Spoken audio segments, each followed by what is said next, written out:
Bien, bonjour à tous. Merci de nous rejoindre pour ce webinaire autour du testing et plus spécifiquement autour d'une approche un peu particulière du testing qui vise, on le verra, à aborder autour du modèle best testing. On expliquera de quoi il s'agit.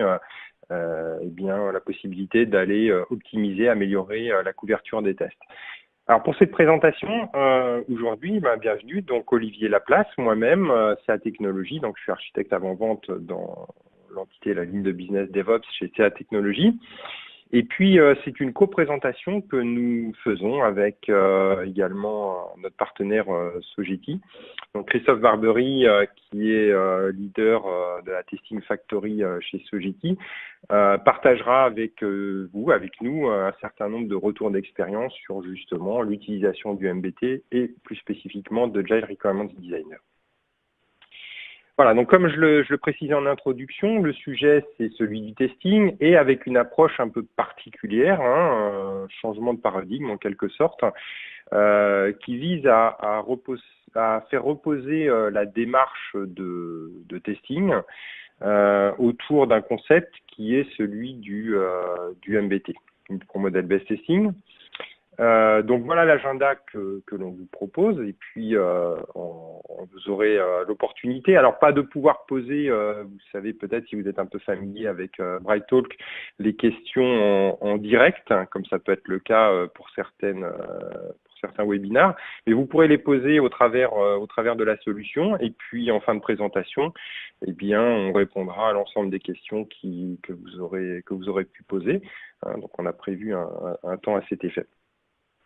Donc d'abord revenir sur ce qu'est le modèle best testing et en quoi quelque part il change un peu les approches traditionnelles autour de la conception des cas de test et des campagnes de test.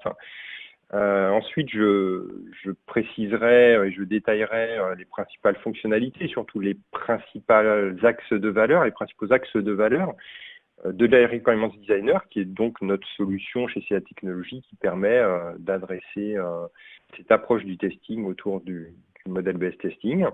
Et puis ensuite, je laisserai donc la parole à Christophe pour partager avec vous un certain nombre de retours d'expérience. Et puis, on terminera en répondant aux différentes questions que vous aurez pu publier pendant la présentation. Voilà, donc, modèle best testing, de quoi parlons-on? Donc, c'est cette idée du modèle best testing, déjà, il faut peut-être rappeler que c'est pas un concept en tant que tel qui est novateur. On aurait bien aimé en être l'inventeur, mais ce n'est pas le cas. Le modèle des best testing est un concept qui est né, qui est arrivé, qui a accompagné les démarches autour du ML, donc il y a une quinzaine d'années de ça. Donc, il venait accompagner les différents diagrammes de différentes typologies. La difficulté que les clients peut-être ont rencontré lorsqu'ils ont voulu faire du MBT autour du ML, c'est que les solutions, les technologies, les applications étaient peut-être un peu trop techniques, trop complexes pour que les métiers puissent véritablement utiliser ces outils et donc jouer leur rôle autour du modèle best testing. Il faut rappeler peut-être que la manière traditionnelle, un peu historique, classique, standard, dont les cas de test, les campagnes de test sont créées, on part d'abord pour tout projet d'une expression de besoin, donc le métier a une idée, cette métier ensuite, ce besoin est donc spécifié.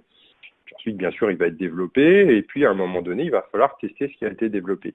Alors, de manière un petit peu humoristique, bien sûr que le développeur ne code pas exactement comme il le souhaite et que le testeur teste pas exactement ce qu'il peut. Mais néanmoins, ce qu'on veut faire ressortir ici, c'est que dans l'approche traditionnelle, le métier exprime des besoins, dans le meilleur des cas, sous forme de texte et ou d'Excel ou de mixte des deux. Et c'est à partir de cette expression-là, il faut bien s'en rendre compte, que va être développée et testée l'application. Et donc, chaque fois qu'on va être confronté, qu'on va se reconfronter ou qu'une partie prenante va se reconfronter à ce besoin, il y a un risque de non-compréhension lié aux ambiguïtés. Et donc, de pouvoir ici développer, la tester quelque chose qui n'est pas en totale adéquation avec ce que le métier avait à l'esprit. Derrière ça, il y a aussi l'idée que d'itération en itération, hein, et qu'on parle ici d'approche traditionnelle en V, waterfall ou bien d'agile, les axes de valeur, les domaines de valeur sont les mêmes, hein, même s'il y a des spécificités d'implémentation, on aura l'occasion d'y revenir. Derrière, il va falloir, pour chaque itération, très souvent, reconstruire en fait la campagne de test. Hein. Et elle se fait très peu fréquemment par delta, par analyse des différences. Donc toute cette ambiguïté-là, elle est source, et c'était la base de notre réflexion pour proposer une solution, elle est source de beaucoup d'ambiguïté. Et donc derrière ces ambiguïtés, il y a l'idée que plus les visions divergent, plus on a de probabilité d'avoir une différence entre ce que le métier avait à l'esprit et ce que les utilisateurs finaux vont véritablement pouvoir faire au sein et au travers de l'application. D'où cette idée de changer en quelque sorte un peu le paradigme. L'idée de changer le paradigme, c'est de dire, eh bien, plutôt que de représenter les exigences, les fonctionnalités, les requirements sous forme de texte, eh bien, on va les représenter sous forme de diagrammes simplifiés, hein, un peu comme du visio, si vous voulez, hein, de manière très simple. On va retrouver dans ces représentations graphiques l'ensemble des fonctionnalités, l'ensemble des règles de gestion qui sous-tendent à ces fonctionnalités. Et de cette manière-là, on va pouvoir partager une sorte de référentiel, en quelque sorte, au travers et avec et parmi les différentes parties prenantes qui vont considérablement limiter ces ambiguïtés. Peut-être pas les annihiler, les faire disparaître totalement, mais en tout cas, c'est sensiblement limiter cette ambiguïté. Et ça, c'est important. C'est la base, en fait, qui est très importante et qui va permettre aux parties prenantes de pouvoir travailler ensemble. On pourra revenir dans le cadre de cette présentation, et je ne sais pas s'il y a des questions sur le sujet, sur les rôles, les domaines de responsabilité, qui doit modéliser en fait les exigences, les requirements. Mais il y a bien cette idée de limiter l'ambiguïté qui existe vraiment historiquement, et pour participer à beaucoup d'expérimentations et d'implémentations clients, on s'en rencontre tous les jours, toutes les semaines, énormément d'ambiguïté dans l'expression des besoins sous forme de texte. Donc, model-based testing, pas novateur dans le concept. Ce qui est novateur, on le verra, c'est d'avoir un outil suffisamment simple, au moins en première approche, pour que les métiers puissent soit réaliser donc ces logigrammes, ces organigrammes, soit en tout cas pouvoir participer au travers de cet outil avec les entités et les personnes qui auront modélisé donc les logigrammes, et pouvoir revalider, pouvoir balayer l'ensemble des règles de gestion le plus rapidement possible et dans un contexte un peu ludique, j'ai envie de dire. Donc, model-based testing, un concept pas forcément novateur en soi, c'est plus l'usage de l'outil qui rend ou qui remet au goût du jour ce concept du MBT avec une réelle capacité à pouvoir répondre aux attentes des différentes parties prenantes. Donc, au sein de cette technologie, pour adresser ce besoin-là, on s'est dit qu'il faudrait qu'on puisse proposer donc une solution. Cette solution, elle s'appelle Agile Requirements Designer. Alors, dans le nom, il n'y a pas la connotation de dire, oui, c'est une solution qui n'adresse ou qui ne peut adresser ou qui n'adresse exclusivement que les projets agiles. Non, absolument pas. En fait, comme je disais tout à l'heure, hein, les axes de valeur sont vrais dans les approches traditionnelles comme dans les approches agiles. Ce qui va être agile, par contre, c'est cette capacité de représenter les requirements et les fonctionnalités. Donc, le Agile Requirements Designer, quand on va avoir modélisé, représenté les règles de gestion, les requirements, et derrière, va nous offrir une sorte de double promesse, en quelque sorte. Cette double promesse, quelle est-elle? Elle va être de calculer le nombre minimum de cas de test, mais tout en nous garantissant une couverture fonctionnelle optimale, c'est-à-dire égale à 100% ou tendant vers 100%. C'est quelque chose d'important parce que dans les cycles projets, on le sait bien, les développements, il va falloir mettre en production, le time to market est quelque chose qui est de plus en plus important. Il faut délivrer rapidement les nouvelles fonctionnalités. Dans le même temps, il faut délivrer de la qualité. Or, on le sait, le test a toujours été un petit peu la variable d'ajustement, le joint de dilatation de ces cycles projets. Et quelque part, s'acheter du temps, c'est quelque chose d'important qui va permettre de sécuriser ce que l'on livre. Et quand avec Agile Requirement Designer, on va pouvoir optimiser le nombre de cas de test par campagne de test, mais tout en garantissant que la couverture est bien au rendez-vous, elle est probablement même davantage au rendez-vous que ce qu'on pouvait penser précédemment en créant les cas de test et les campagnes en repartant des requirements, des exigences, eh bien, on va optimiser ce cycle de développement et de test applicatif. On verra qu'il y a d'autres valeurs à aller chercher, mais cette double promesse-là, elle est importante à comprendre. Quand je parlais de logigramme simplifié, d'organigramme, on peut les appeler comme on veut, ça ressemble un peu à du visio, comme on le voit sur cette diapositive, sur ce slide. On va avoir des blocs de différentes natures, mais en fait très peu de blocs différents à manipuler. Cette première interaction simple que l'on va avoir avec l'outil est quelque chose de fondamental. Donc des blocs de type bloc d'action, bloc de processus, ou comme les rectangles que l'on voit, ou bien des blocs de type bloc décisionnel, dans lesquels on va retrouver l'ensemble des règles de gestion. Et c'est grâce à ces règles de gestion que la solution va pouvoir calculer et optimiser les cas de test. La couleur est là pour apporter de la lisibilité, de la compréhension. Il n'y aura bien entendu aucun impact sur les calculs des cas de test. Par contre, on va retrouver, comme vous le voyez sur la partie centrale, un élément orange ici qui va permettre d'appeler des sous-logigrammes, des sous-organigrammes, et donc des sous-blocs fonctionnels. Et ça va être par contre essentiel parce que ça va permettre bien sûr d'une part de garder une lisibilité, une compréhension dans les différents logigrammes et les interactions qu'ils peuvent avoir les uns avec les autres.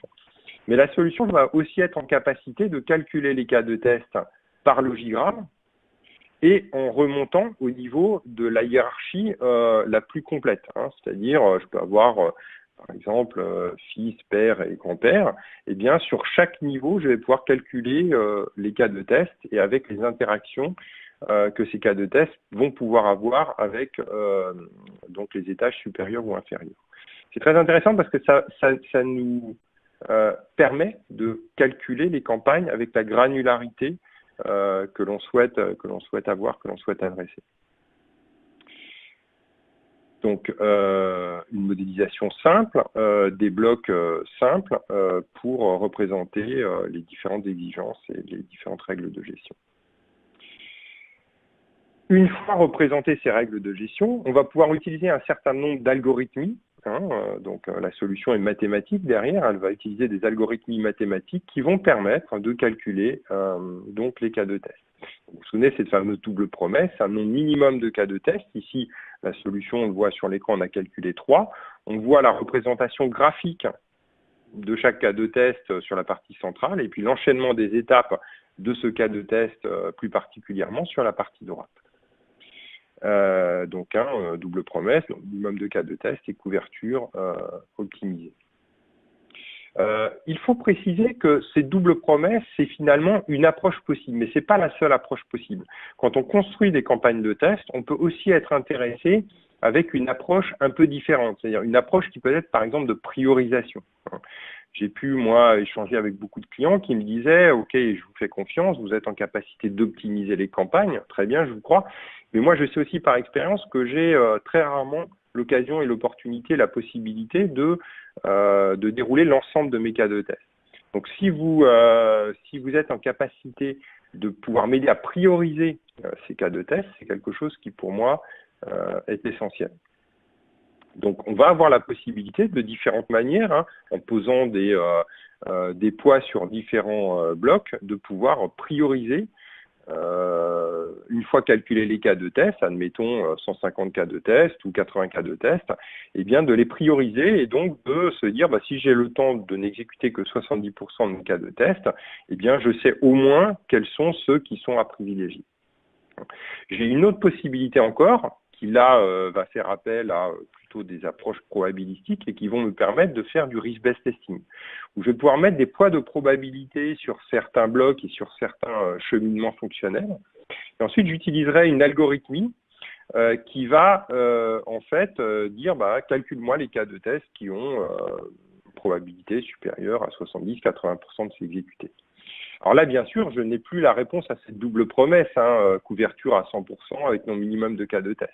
Mais c'est plutôt les cas de test qui correspondent véritablement à la probabilité qui correspond à mes attentes. Et derrière, de manière sous-jacente, quelque part, à me dire, si je recherche ça, c'est peut-être parce que ces critères-là, c'est les critères qui sont le plus à risque dans mon application.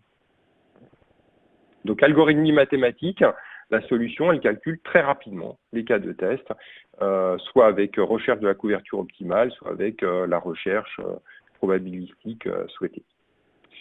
Quand on parle de couverture, de quoi parle-t-on? Finalement, on va parler de couverture sur les nœuds, de couverture sur les chemins, les arcs, de couverture sur les combinatoires entrantes-sortantes et sur le surtesting. Puisqu'en fait, c'est au travers des logigrammes, des organigrammes qu'on représente l'ensemble des règles de gestion. Et bien en fait, la solution va nous donner, cette fameuse double promesse, des informations sur mon niveau de couverture, tant sur les nœuds que sur les chemins, les combinatoires, et sur le surtest, qui est aussi un élément qui est toujours très intéressant, parce qu'il va nous dire, au travers du nombre de cas de test qu'on a, si on a un nombre très important de surtesting, peut-être on n'a pas utilisé la bonne algorithmie de calcul et on va utiliser un autre algorithme qui sera plus approprié pour optimiser finalement nos campagnes. C'est pas tout, parce que la vie des projets, c'est une vie qui bouge, c'est une vie qui est mouvante. Encore une fois, qu'on soit en cycle en V ou en agile, on va itérer au sein d'un projet, de version en version, de release en release. Et bien entendu, pour chaque itération, je vais avoir des modifications, des nouveautés sur des exigences. Je vais avoir de nouvelles exigences, nouvelles fonctionnalités, mais aussi probablement, je vais devoir modifier des exigences qui existaient précédemment. Comme je le disais en préambule, très souvent, la manière de travailler sur les campagnes de test, de construire les campagnes de test, fait que les entreprises ont plutôt tendance à reconstruire les campagnes de test pour chaque itération.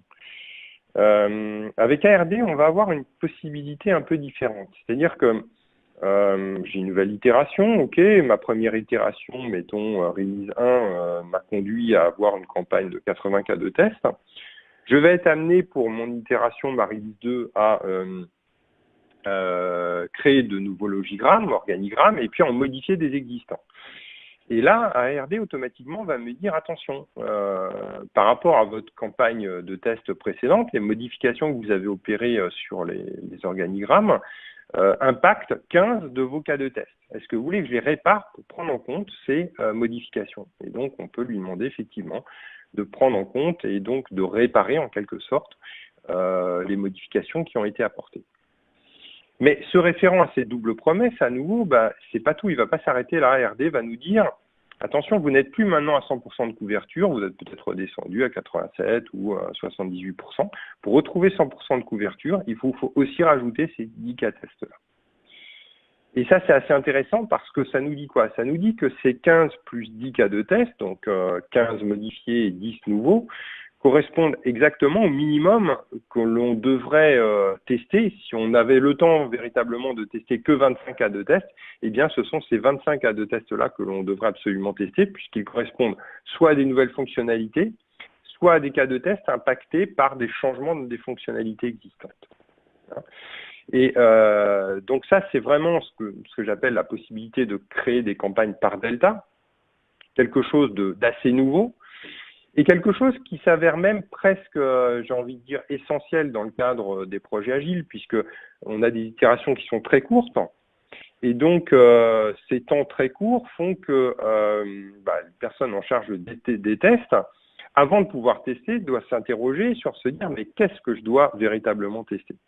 Et pouvoir se focaliser sur l'essentiel de ce qu'on a à tester, c'est un gage de se dire que le temps finalement, qui reste relativement court, qu'on a à passer par sprint, doit être focalisé véritablement sur l'essentiel.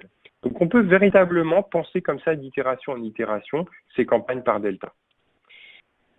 Ça m'amène à peut-être revenir un petit peu sur les contextes un peu spécifiques de l'agilité, hein, donc des sprints plutôt courts. En agile, on travaille sur des user stories, sur des features, des épiques. Et j'en reviens à cette idée de sous-logigramme, vous savez, que l'on peut appeler.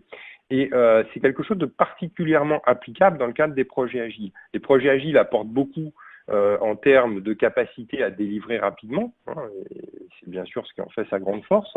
D'un autre côté, on a tendance à perdre un peu aussi en termes de vue macro, et surtout transposée dans le temps, d'itération en itération finalement. Ok, ma user story, elle a évolué, mais comment elle a évolué dans le temps, fonctionnellement, d'où je viens pour la tester, ce ne sont pas forcément des choses qui sont très simples. On a vu de la user story, les tests d'acceptance, qui nous donnent un certain nombre d'éléments pour tester la user story, mais la vue un peu plus globale, un peu plus features, voire épique, c'est quelque chose qu'on n'a pas forcément. On va pouvoir construire en implémentant les logigrammes au fur et à mesure des sprints et donc des user stories qui vont être adressés et délivrés pour chaque sprint, construire notre référentiel documentaire, si je peux dire en quelque sorte, dans ARD de cette manière-là, calculer les cas de test par user story, mais pourquoi pas aussi les calculer au niveau de la features. Et donc d'avoir une vue un petit peu plus bout en bout, je dirais, du testing, et aussi donc de l'évolution macro des fonctionnalités qu'on est en mesure de délivrer. Donc c'est tout à fait approprié pour, bien sûr, les deux types d'approches, hein, cycle en V agile. Mais on voit que pour l'agile, ça peut aussi apporter des réponses là où, quelque part, on peut avoir quelques difficultés à adresser, encore une fois, cette vue macro et cette évolutivité est l'essentiel de ce qu'on a à tester par itération. D'accord? Donc, ce qu'on peut également dire en termes de valeur, quelquefois, quand j'ai des échanges avec les clients autour du testing, des entreprises, elles me disent, oui, on sait qu'on a un gros axe d'amélioration ici et on sait ce qu'on va faire, on va automatiser. C'est souvent vu sous l'angle de l'automatisation. Bien sûr, l'automatisation est quelque chose de très important, de très intéressant, tout particulièrement autour des TNR, tout particulièrement autour des cycles courts. Hein, pouvoir automatiser, c'est forcément un gain de temps. Néanmoins, vous avez vu que j'ai parcouru avec vous un certain nombre de valeurs qu'il faut ne pas laisser en chemin, hein, sur le chemin de l'automatisation, limiter l'ambiguïté, pouvoir partager de manière collaborative avec les différentes parties prenantes, qu'il s'agisse des business analysts ou des product owners, pouvoir optimiser ses campagnes de test en ayant un nombre limité de cas de test tout en optimisant la couverture, pouvoir créer ses campagnes par delta, mais aussi donc l'automatisation. Dans RD, on va pouvoir créer, alimenter des librairies de scripts d'exécution. Donc, ce qu'on appelle des librairies de snippets. Une snippet, c'est quoi? C'est tout simplement un petit morceau de script qui peut faire une ligne ou plusieurs lignes, quelques lignes, qui va dans un langage donné exécuter une action appropriée sur un objet spécifique. Par exemple, ça peut être un formulaire d'authentification dans lequel on va renseigner son utilisateur, son mot de passe, cliquer sur valider. Eh bien, je vais avoir dans un langage approprié qui peut être de l'UFT, du Selenium. Si je fais du BDD, TDD, ça peut être du Gherkin, ça peut être du Ranorex, du Robo Framework. Voilà, on est agnostique finalement par rapport à la solution d'exécution de cas de test. On va pouvoir alimenter notre librairie donc de snippets. Et ensuite, ce qu'on va faire, c'est qu'on va copier-coller les snippets dans les blocs. Vous vous souvenez, il y a deux types de blocs, les blocs de décision pour les règles de gestion et donc les blocs d'action, les rectangles. Et on va donc copier-coller ces snippets dans les blocs d'exécution. ARD, lui, est en capacité de calculer les cas de test. Et une fois calculés ces cas de test, eh bien, comme c'est le cas ici, hein, donc voilà, 8 cas de test ont été calculés, eh bien, il va générer, on va lui demander de générer les scripts d'exécution pour ces 8 cas de testeurs. Derrière, au moment de la génération, on va interpréter les variables si besoin est. Hein. Par exemple, si j'en reviens aux utilisateurs mot de passe, eh bien, je peux vouloir faire des tests avec un certain nombre d'utilisateurs qui vont être piochés aléatoirement dans une liste. Donc, ces éléments-là seront interprétés au moment de la génération du script. Et ces scripts-là, je peux les exporter afin qu'ils soient exécutés automatiquement par mon intégration continue ou par une solution d'orchestration. Voilà. Donc, en synthèse, autour d'ARD, La possibilité donc de gagner quelque part en efficience au travers de la création et de l'exécution des cas de test, optimiser la couverture, hein, s'acheter du temps en optimisant le nombre de cas de test tout en garantissant une meilleure couverture, meilleure maintenabilité grâce à l'analyse d'impact, la capacité de créer ces campagnes par delta, le chemin vers l'automatisation en générant les scripts d'exécution dans le langage approprié à la solution ou aux solutions que l'on aura retenues. Et puis, chose essentielle, favoriser un travail collaboratif entre les différentes parties prenantes que peuvent être les métiers au travers des business analysts, des PO et des responsables de test. Donc voilà pour ce qui est de l'introduction sur à la fois le model-based testing en tant que concept et Agile Requirement Designer comme solution supportant ce concept du MBT et donc apportant tout un ensemble de valeurs. Je vais laisser la parole à Christophe, donc, qui va partager avec vous, dans le cadre de son rôle et des usages qu'ils peuvent avoir d'ARD, donc un certain nombre de retours d'expérience. Christophe, c'est à toi. Bonjour Olivier. Bonjour à tout le monde, vous m'entendez? Parfait. Ok, très bien.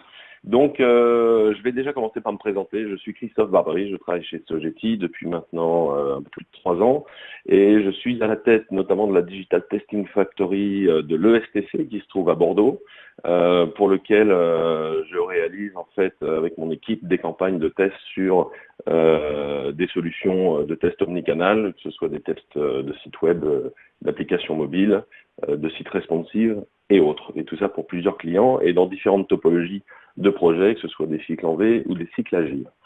Le MBT est venu à nous par notre patron ici, qui est Peter Betting, qui est quelqu'un qui est très fervent utilisateur et promoteur du MBT. Mais c'est vrai que c'était quelque chose qu'on n'utilisait pas vraiment ici avant. C'est-à-dire que toutes ces actions dont vient de parler d'Olivier, qui étaient de faire des analyses de risque produit pour déterminer la bonne couverture par rapport à de l'impact ou autre, ce sont des choses qu'on faisait un peu manuellement, basées sur l'expérience des testeurs que nous avons.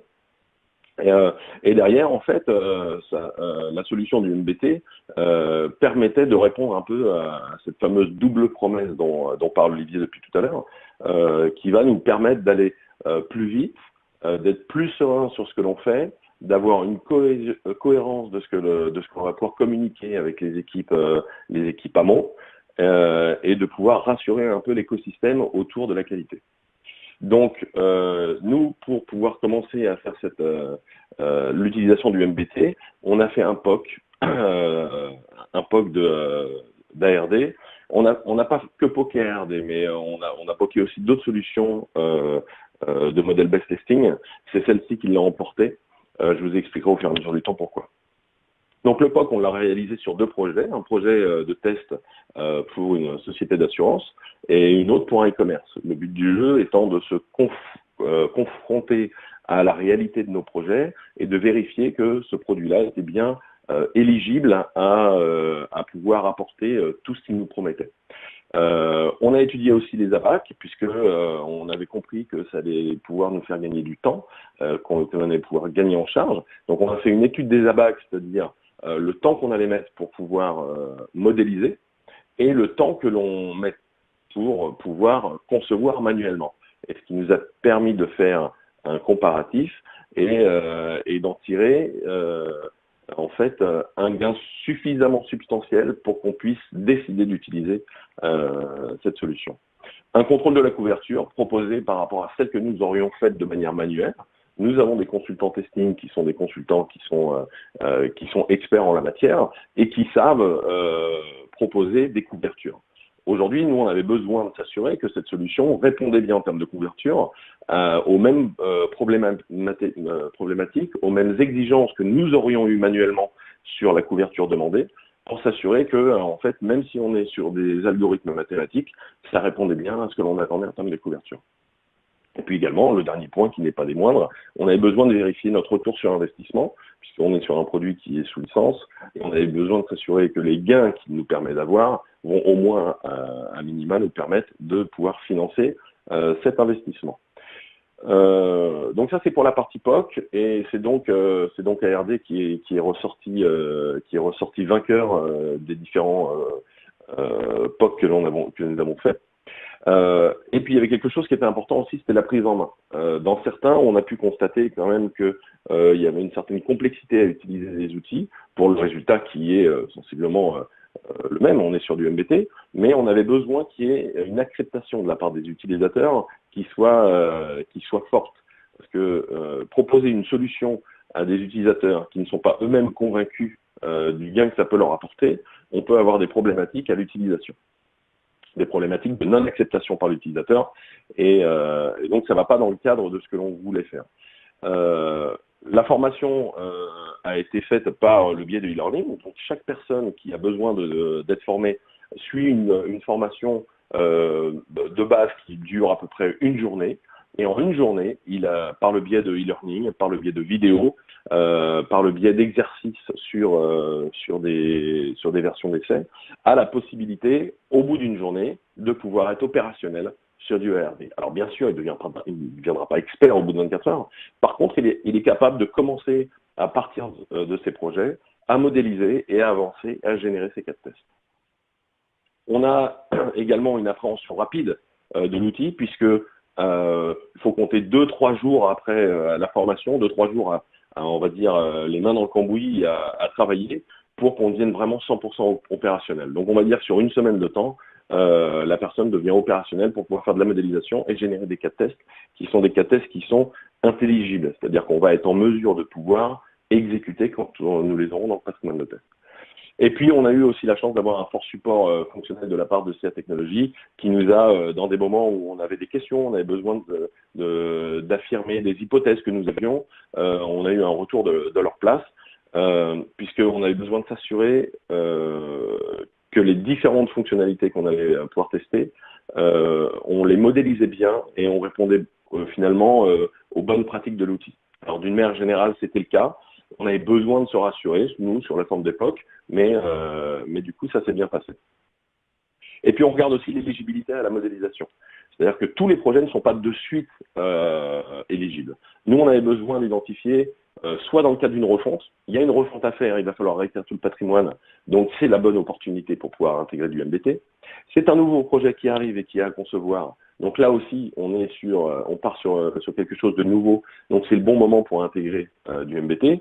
Et puis il y a aussi la possibilité de faire le reverse engineering. Bien souvent, et on le sait sur la réalité des projets, la documentation, soit elle est absente, soit elle n'est pas à jour. Et souvent, on va nous concevoir des choses qui ne sont pas le reflet de la réalité. Et lorsque d'ailleurs on va commencer nos campagnes d'exécution, on va se retrouver à monter des anomalies qui sont des faux bugs. Pourquoi? Parce qu'en fait, on s'est basé sur une documentation qui n'était pas à jour. Donc en fait, là, on va pouvoir faire du reverse engineering et remodéliser finalement une application et remplacer la documentation manquante. On a tiré un certain nombre d'enseignements de ces POC. On va les prendre dans l'ordre. Le premier, c'est de garantir une traçabilité des activités de test. On a besoin de s'assurer que tout ce que l'on va tester, on a bien pu le tester et on passe bien partout. On sécurise les MEP et la qualité des applications, là, tout simplement parce qu'on utilise un outil qui va nous garantir le juste effort de test pour la juste qualité. On innove sans compliquer, c'était notre point principal, c'était pouvoir avoir une acceptation de la part des utilisateurs à utiliser l'outil pour avoir ses gains, parce que s'ils ne sont pas eux-mêmes, s'ils n'adhèrent pas eux-mêmes à cet outil, on ne pourra pas marcher, on ne pourra pas aller vers cette innovation. Donc finalement, on avait besoin que ce soit quelque chose de simple à prendre en main. On a besoin de maintenir un niveau de normalisation et des standards, c'est-à-dire qu'aujourd'hui, une modélisation qui va générer des cas de test, que ça a été fait par l'un ou par l'autre, finalement, on utilise les mêmes pratiques, donc on obtiendra le même résultat, d'où la standardisation. On capitalise sur la connaissance fonctionnelle, on simplifie la mise à jour. Aujourd'hui, on a effectivement besoin de faire souvent des mises à jour de nos cas de test, de notre patrimoine de nos régressions. On a besoin souvent d'intégrer des nouveaux cas de test, et en capitalisant, en modélisant, on va arriver à capitaliser tout ça. On aura toute la connaissance applicative en une seule et même modélisation. On accompagne les clients dans les modes de gestion des projets. Je vous l'ai dit, nous, on travaillait pour des projets de cycle en V, mais également pour des projets agiles. Olivier l'a dit tout à l'heure, et c'est vrai, parce qu'il s'appelle Agile Requirement Designer, qu'il est dédié exclusivement à l'agilité. On industrialise et on gagne en productivité. Là aussi, on modélise. On a des gains, on a parlé tout à l'heure de macro-process qui vont nous permettre de faire beaucoup de reuse. Pareil que dans des scripts automatisés, où une fois qu'on a scripté une fonction, on va pouvoir la réutiliser dans certains cas de tests automatisés. Là, c'est un peu le même principe. À partir du moment où on a modélisé un process, on va pouvoir le réutiliser à différents endroits. On améliore la qualité LSLA. Bah oui, parce qu'on a une couverture qui est garantie, qui est améliorée, donc on est rassuré. Et les SLA, ben, on a la capacité de pouvoir être très fort en réaction. Et notamment le temps qu'on va gagner sur la mise à jour, puisque on en parlait tout à l'heure, un process va être modélisé, puis à l'itération d'après, il va y avoir une modification qui va être faite. On va venir simplement changer un macro-process qui peut impacter une centaine de cas de tests. Mais on ne fait finalement qu'une modification sur un macro-process pour un résultat sur 100 cas de tests. Donc effectivement, on est capable d'aller beaucoup plus vite. Ce qui nous mène au point 9, qui est l'optimisation et la maîtrise des coûts, puisque là, on va être capable d'avoir le juste effort de test pour la juste qualité. Et donc forcément, ça nous fait maîtriser ces coûts. Et on accroît l'adaptabilité. On sait que les projets ont des fonctionnalités qui sont demandées avec le time to market. Parfois, elles peuvent venir s'intégrer à des moments où on a déjà commencé à tester des fonctionnalités. Il y en a une nouvelle qui vient et on a besoin de pouvoir s'adapter. Et grâce à la modélisation, on peut s'adapter puisqu'on peut réagir très rapidement.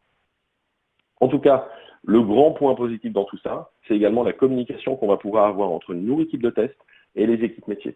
Jusqu'à présent, quand nous avions besoin de faire valider un patrimoine de tests, donc avec tous les cas de test, chacune des étapes, pour que le client nous valide derrière, c'est bien ce que j'attendais, ça couvre bien tout ce que je voulais, lui envoyer un fichier Excel de 2000 lignes, ou voire même qu'il se connecte à ALM ou à Squash ou à TestLink pour regarder ce qu'on a fait, c'est à mon avis beaucoup plus compliqué que simplement faire appel à quelque chose de visuel où on connaît l'application et on est capable de s'assurer qu'on traite bien les différents chemins.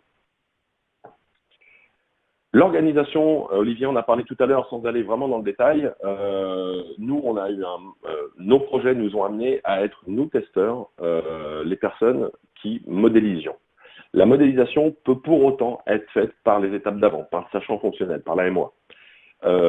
On a, nous, la modélisation faite parce qu'on sait exactement comment on veut obtenir les choses. Si nous réalisons une modélisation, c'est parce que derrière, on souhaite avoir des cas de test qui sont exécutables. Alors, bien évidemment, tout le monde qui est formé à de la modélisation ou formé à cet outil d'ARD va pouvoir nous fournir en entrant peut-être les cas de tests qui auront déjà été générés. Donc, le client peut l'avoir chez lui, faire sa modélisation au fur et à mesure de son cycle, c'est-à-dire déjà en travaillant avec les développeurs et même au niveau de l'expression de besoin, il va pouvoir modéliser son application et directement, ça va générer le patrimoine de tests. Nous, on n'aura finalement plus qu'à l'exécuter. Mais on a aussi la possibilité, et c'est ce qu'on fait la plupart du temps, de concevoir, de modéliser nous-mêmes, et on utilise la modélisation avec le client pour faire valider le périmètre. On génère les cas de tests qui ont été industrialisés puisqu'on va pouvoir nativement les envoyer sur du ALM et d'autres outils, mais nous, on l'a intégré puisqu'on est sur différents projets, on est pour différents clients, on a donc différents référentiels de tests. On a du ALM, on a du TestLink, on a du Squash. Nous, à présent, on l'a mis sur du HPALM et du Squash, et donc en fait, c'est un modèle où on va pouvoir exporter les cas de tests et via les modèles d'import des référentiels, pouvoir les injecter dans le système. Et voilà, on n'a pas eu de difficulté par rapport à ça. Ça s'est très bien passé. Je passe au slide suivant. On avait des particularités, notamment pour un des projets, sur lequel on avait finalement deux types de tests à faire pour la même application. On avait une application mobile qui fournissait des fonctionnalités et on avait un site web qui fournissait ces mêmes fonctionnalités. Sauf qu'on était sur deux supports différents qui avaient une navigation qui était différente. Donc, on a dû finalement faire une double modélisation, une modélisation pour le site web, avec finalement une navigation où on pouvait passer de page en page, ce qui n'est pas le cas d'une application, puisque les applications, souvent, on est obligé de revenir à la racine pour repartir dans une autre branche fonctionnelle de l'application. Donc, ce qu'on en a fait, on a fait une double modélisation, mais la modélisation, finalement, elle était qu'architecturelle. On a eu besoin de créer les processus, les sous-processus les arbres de décision, et finalement, après, simplement les organiser sous un format pour le site web et sous un autre format pour l'application. Il n'y a pas eu besoin de faire x2 en termes de charge. Et derrière, ça nous fournit des cas de test qui sont adaptés au site web avec le bon déroulé et aux applications avec le bon déroulé. Également, Olivier en a parlé tout à l'heure, alors forcément, moi je suis en train de partager notre expérience, donc je confirme un peu ce que lui disait de manière on va dire, théorique et de présentation, mais dans la réalité, c'est effectivement ça. On va pouvoir bâtir des macroprocess. Ces macroprocess, derrière, vont faire appel à un autre process qu'on aura décrit. Ça va permettre de gagner en lisibilité lorsque l'on va faire les cas de test, de gagner en réutilisabilité, c'est-à-dire qu'un macroprocess qui a été écrit, il n'y a pas besoin de le réécrire. Et lorsque l'on va avoir besoin d'adapter, de faire une mise à jour, si vous regardez sur cette planche, sur la partie droite, on regarde, c'est une partie fonctionnelle qui est de la modification d'un code PIN, qui est intégrée dans un autre process fonctionnel. On va aller changer dans le macroprocess le processus initial, et ça va venir se mettre à jour dans tous les process qui vont faire appel à ce macroprocess. Ce qui veut dire que là, on va éviter les oublis, oublier des pans sur lesquels il y aurait de la mise à jour d'un code PIN et on aurait oublié de le faire. On va s'assurer de faire la démarche qu'une seule fois et elle va être démultipliée sur le nombre qui utilise les macroprocess. Et là, on gagne en délai. On va pouvoir réagir très rapidement à de la mise à jour. C'est ce que je vous disais tout à l'heure. On a un gain déjà en temps. On va beaucoup plus vite à modéliser, mais on va encore beaucoup plus vite à mettre à jour un périmètre. Les grands gains constatés, c'est la rapidité de mise en œuvre et de prise en main. Je vous l'ai dit tout à l'heure, c'est un outil qui est très simple à prendre en main par tout le monde. Aujourd'hui, nous, à l'ESTC Sogeti de Bordeaux, on a décidé que 100% des ressources qui travaillent pour nous, on doit être 160, soient toutes formées à cet outil-là. On veut que sur tous les projets, tout le monde puisse à un moment ou à un autre proposer ou mettre en place de la modélisation. Parce que ça nous apporte des gains derrière qui sont des gains de qualité, des gains en termes d'assurance. Et toute personne qui rentre aujourd'hui chez nous est naturellement formée à cet outil. Voilà. La refonte du patrimoine NR, elle est rapide et elle est maîtrisée. On a une offre de modélisation de l'application testée par rapport à un patrimoine de cas de test. C'est un plus par rapport à un patrimoine de cas de test.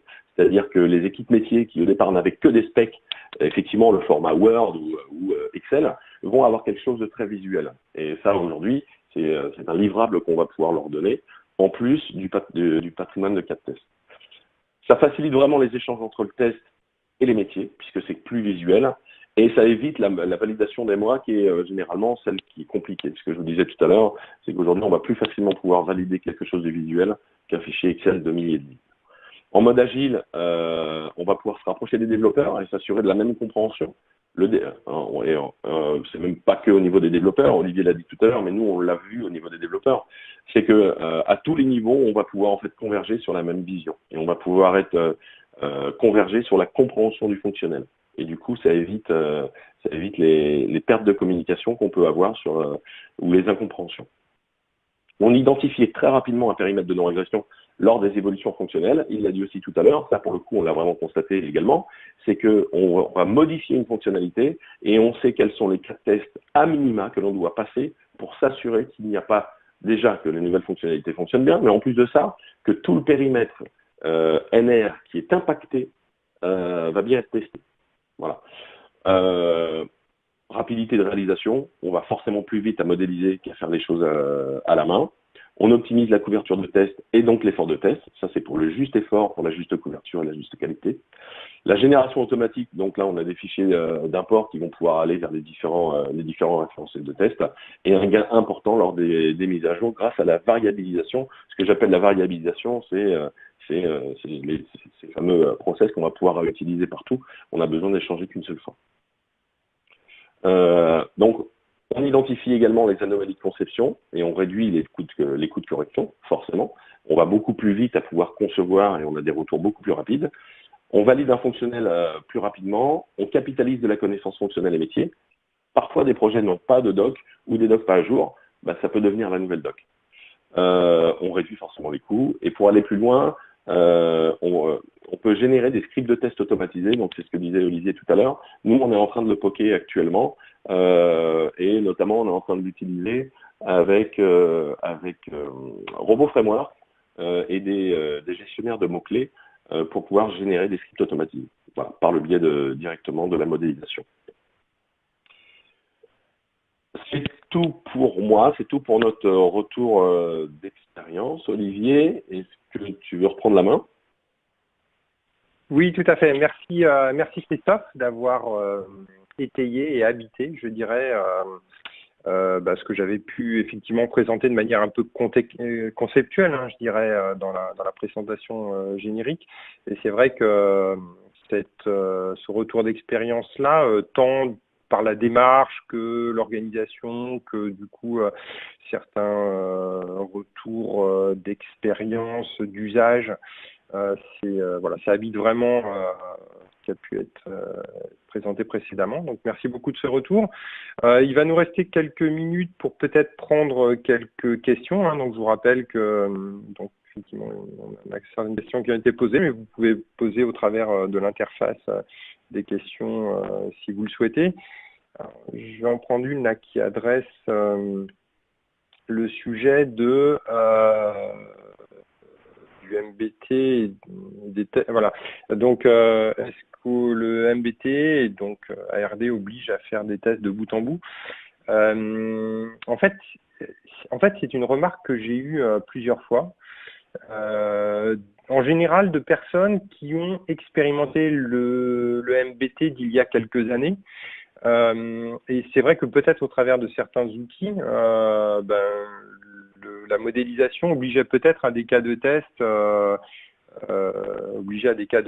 un peu de bout en bout. Or, c'est vrai que tant au travers de l'agilité, mais même quand on pense au niveau voilà, d'une application, hein, ou ce que Christophe montrait très bien tout à l'heure, applications de différentes natures, la granularité est quelque chose d'important. Et le fait de pouvoir représenter les logigrammes et appeler des sous-logigrammes comme ça avec un certain niveau de profondeur, alors il ne faut pas descendre à 10 niveaux parce que bien évidemment on va s'y perdre, mais ça permet de véritablement concevoir ces campagnes de test avec la granularité appropriée.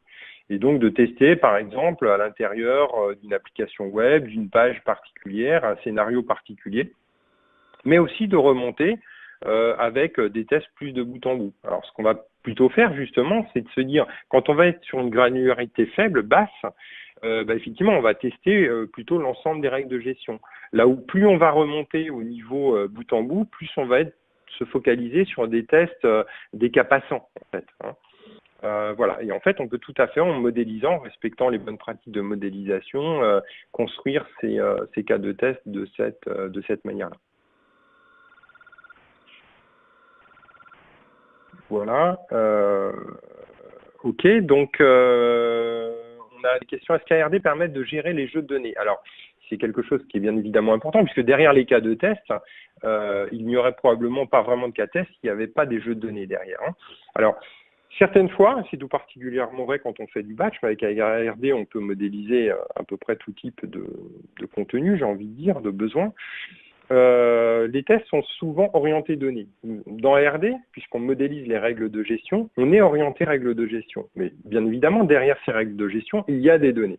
Et ARD sait bien évidemment gérer les données de différentes manières. Soit statiquement, on définit le contenu que la variable doit avoir en termes de données, ou bien dynamiquement en utilisant un composant qui s'appelle le data painter et qui permet de dynamiser, de faire de la data génération, de dynamiser les jeux de données, ou bien encore en couplant ARD avec une autre solution de notre portefeuille qui s'appelle Test Data Manager et qui permet de faire au-delà de des approches traditionnelles de subsetting de données, d'extract, d'anonymisation, de faire de la data génération, de la donnée synthétique et de générer donc les données synthétiques dont on a besoin, en couplant avec ARD et donc en validant, en testant, c'est ce qu'on appelle le find and make, le find, en regardant si au regard des 80 cas de test, on a bien l'ensemble des données nécessaires pour dérouler ces cas de test, et si ce n'est pas le cas, le make de générer au travers des données synthétiques les données dont on a besoin.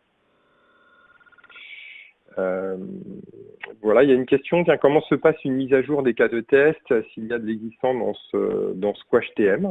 Est-ce que c'est une question que tu veux prendre peut-être, Christophe, éventuellement, comme vous utilisez un peu l'export avec Squash? Oui, alors en fait, moi j'ai pas le détail technique de tout ça. Ce qui est certain, c'est que aujourd'hui on fait des mises à jour de manière régulière, notamment. Alors on a des projets agiles sur lesquels, sur des sprints de 2 semaines, on a des mises à jour qui sont on va dire toutes les 2 semaines.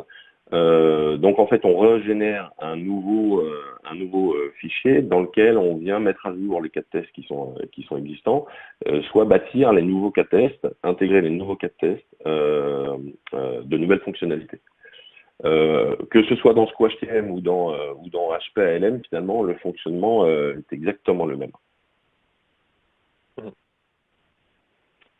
Merci Christophe. On a aussi une question qui nous demande, est-il possible d'avoir une version d'essai gratuite et sur combien de temps? En fait, vous faites une recherche dans Google ou dans le moteur de recherche de votre choix, de votre préférence, Agile Requirement Designer Trial Version, donc TRIAL version, et vous aurez accès vous pourrez télécharger une version qui sera utilisable pendant 30 jours, et qui vous donne accès à l'ensemble à la totalité des fonctionnalités, y compris à l'automatisation, en fait. Donc, vous pouvez concevoir des cas de test, les modéliser, calculer les cas de test, faire de l'analyse d'impact si vous voulez, et même mettre en place l'automatisation.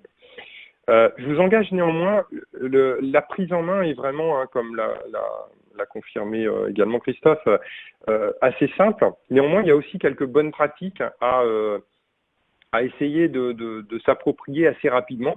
Et je vous engage, si vous faites une expérimentation, ne pas hésiter à nous contacter pour qu'on puisse partager avec vous ces quelques bonnes pratiques qui vous permettront, je dirais, de démarrer avec le plus d'efficience possible, et surtout en se projetant derrière avec les bonnes pratiques vraiment appropriées. Voilà, on arrive à la fin de cette présentation. Je vous remercie d'abord tous les participants. Vous étiez assez nombreux à participer, à suivre ce webinaire. Je remercie bien évidemment notre partenaire et tout particulièrement Christophe pour la qualité de son retour d'expérience. C'est une présentation et donc un webinaire qui sera accessible et que vous pourrez reconsulter, et bien entendu, n'hésitez pas à partager l'existence de ce webinaire pour que d'autres puissent venir en prendre connaissance de manière asynchrone dans les prochains jours et les prochaines semaines. Voilà, merci et puis à bientôt, j'espère, pour d'autres webinaires sur d'autres contenus passionnants. Bonne journée à tous. Merci. À bientôt. Au revoir. Au revoir.